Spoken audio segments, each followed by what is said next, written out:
deploying renewables is system integration. And now, so I'd like to pivot to Mr. Vimal. So we definitely need to upgrade the grids and to put more storage capacity into the system. How do standards help in upgrading the grid and also facilitating the regulatory permits? First of all, thank you very much for this question. It's a wonderful question. I'll come to that. But I'm bubbling with so many points I want to talk about. And let me weave in some of the comments I wanted to make to the inputs that we received already from the wonderful panelists. Excellent. First, let me take up what Bruno had mentioned in his opening remarks, and we didn't come to that. I think it's an excellent stage that we have set for ourselves. Decarbonization of industry is an important aspect. Industry is a huge consumer and sometimes very concentrated. If you go to Jabal Ali, you see the aluminum smelters over there. We need to decarbonize those. But how do we do that? And I think Bruno also laid some key essentials, getting the right raw materials, the right skills, the human capital, which Zafar also mentioned, getting the operational knowledge, the right technologies, and then of course the financing. And all of this you put together and then you distill it with best practices. And what are best practices across all this? That's where you start getting a standard. So that's where I come from. And imagine that the best practices from all over the world you put together into a kind of a process and get one best practice for the world. And that to me is a global standard. That's where I come from.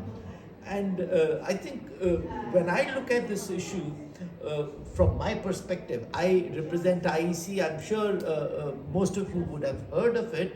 It's a technology organization of 170 members, about 30,000 experts from all over the world.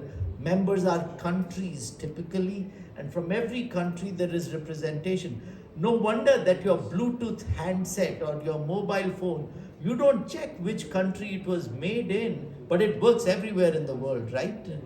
And you don't even care where the electricity was produced, whether it is renewables or whatever, but when you plug your charger into the wall, it works. It's not magic, it's hard-working people, one amongst these 30,000 experts who work and develop these standards. The core point here is that standards are critical to all kinds of work that we do. Then only we will be able to get to some kind of meaningful progress. But standards are not alone. It's one thing to develop a standard, and I bet that we can put 5 very smart engineers in a room and give them 2 weeks and they will come up with a meaningful standard. But that's just the first step. How do you implement it? How do you make sure that everyone in the world is agreeing to it? So building consensus around this is important. Even when you've built the consensus, that is just the beginning of the process, because how do you check compliance? Because imagine that you have a great standard that the world agrees, but nobody is complying to it. Or compliance is left fuzzy. That's where organizations like Bureau Veritas, for example, and there are several global organizations which do that, but countries also need to set up their own quality infrastructure set up to ensure that there is compliance. Then come regulations. Imagine trying to have a regulation around decarbonization without standards. What would it look like?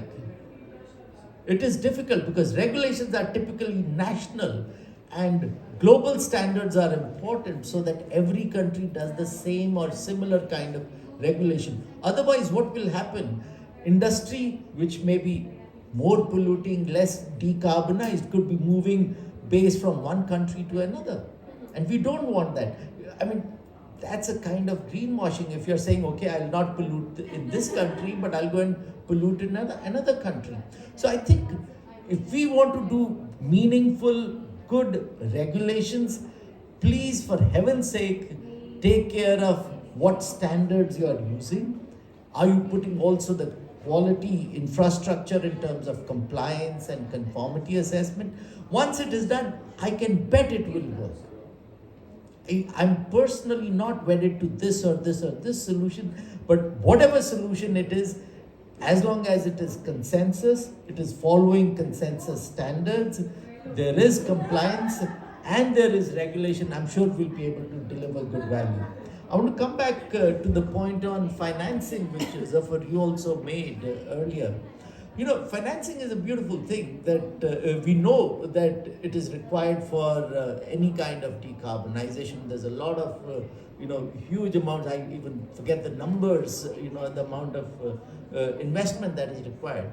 But imagine trying to invest in non-standard decarbonization projects. How do you measure that? Is risk. Yeah, how do you That measure is risk. And so that's why most funding agencies in the world follow standards. And by default, World Bank, ADB and African Development Bank, they base all their funding for power related projects on IEC standards because they rely on the consensus that we bring. I could go on and on and on, but I'm happy to pass on the mic. Excellent. Now, since you touched upon financing, I'm looking now at Ludovico, and it's fascinating to hear your thoughts. A quick point to trigger what you mentioned. I think one of the points you made was, and which is very true, why don't some governments listen? It's a very valid point, and I've been in some discussions with people from both sides of the gap. My realization is that in many countries, the grid and the power infrastructure, that means generation, transmission, distribution, consumption side, almost everything is owned by the government. So it's a government-owned asset. And typically from our experience, and I'm talking about the engineer in me, we believe that typical power investments last from 70 to 80 years. That's why almost the entire world's grids were set up after Second World War, and that's the grid which is now. And that's why we keep on hearing about the aging grids. And I think the world is now debating whether we go and replace the old grid with the same kind of technology, because then we can continue to use some of the legacy assets, or we move to a new kind of a grid. And that's where the work on renewables and integration of renewables comes in. But I think we need to provide to the governments a path of transition. Without that, I think even if they are sincere, they are not having the right ideas as to how do I move. I come from India, and 70% of our energy even today comes from coal. Now, how do you change that? We have to give some smart ideas to the government. Just telling them, hey, take all renewables, they're not going to shut down coal plants. This is part of the reality. Thank you. Excellent. Thank you very much. Thanks a lot. Thank you. Excellent statements coming from you. And seeing this, if this is student energy, I'm sure we are in safe hands for the future. For me, the visionary statement would be an all-electric and connected society. I cannot think of a better purpose for humanity today than connecting every single person to electricity and communication ability. That is true manifestation of inclusiveness. If we can achieve that, I think we would have done our purpose in life. I would have done my purpose in life. Thank you.